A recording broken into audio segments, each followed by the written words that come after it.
Apa itu Renaissance? Renaissance berasal dari bahasa Perancis, yakni re yang artinya kembali, dan naître yang artinya lahir. Dapat diartikan bahwa zaman Renaissance adalah zaman di mana lahirnya kembali orang Eropa untuk mempelajari ilmu pengetahuan Yunani dan Romawi kuno yang rasional. Hal ini terjadi dikarenakan pada abad pertengahan sebelum munculnya zaman Renaissance, kehidupan di Eropa diatur dalam teosentris, di mana segala sesuatunya berpusat pada kepercayaan. Zaman Renaissance berlangsung sejak abad ke-15 sampai abad ke-16 Masehi. Sebelum Renaissance, bangsa Eropa mengalami zaman kegelapan atau biasa disebut Dark Age. Pada saat itu, gereja berkuasa mutlak. Ajaran gereja menjadi sesuatu yang tidak boleh dibantah oleh siapapun. Selain itu, pemikiran ilmiah ditenggelamkan oleh dogma-dogma gereja. Sejak abad ke-15, Renaissance mengalami perkembangan pesat di negara-negara Eropa, seperti Italia, Spanyol, Jerman, Belanda, Inggris, dan Portugis. Pada periode perkembangan Renaissance, muncul penemuan baru di bidang seni, sastra, dan ilmu pengetahuan lainnya. Beberapa kota di Italia seperti Florence, Venesia, Roma, Milan, Urbino, dan Ferrara menjadi pelopor pemikiran pencerahan yang menyelamatkan kehidupan umat manusia dari zaman kegelapan. Salah satu pelopor dari gerakan Renaissance berasal dari keluarga Medici. Keluarga ini merupakan keluarga borjuis yang berasal dari Florence, Italia.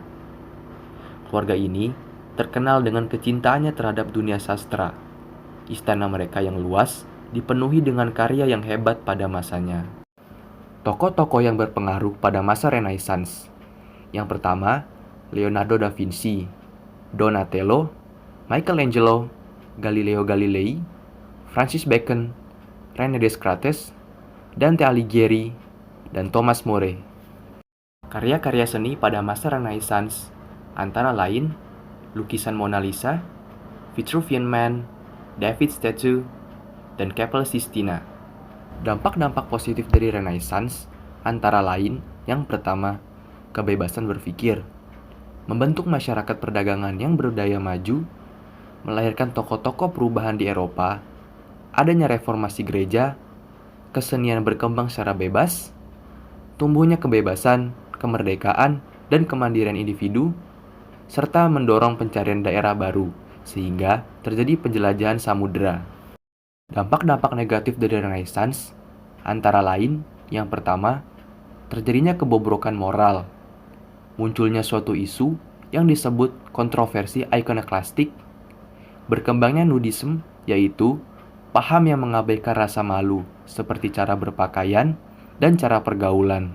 Salah satu pengaruh dari adanya Renaissance adalah munculnya teori bahwa bumi itu bulat, sehingga hal ini mendorong para pelaut dari Spanyol, Portugis, dan negara-negara Eropa lainnya untuk berlayar guna mencari daerah baru.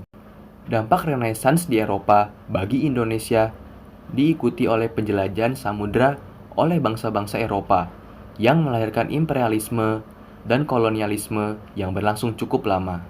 Tokoh-tokoh penjelajah samudera diantaranya Christopher Columbus, Hernan Cortes, Bartolomeu Dias, Vasco da Gama, Ferdinand Magellan, dan Francisco Pizarro.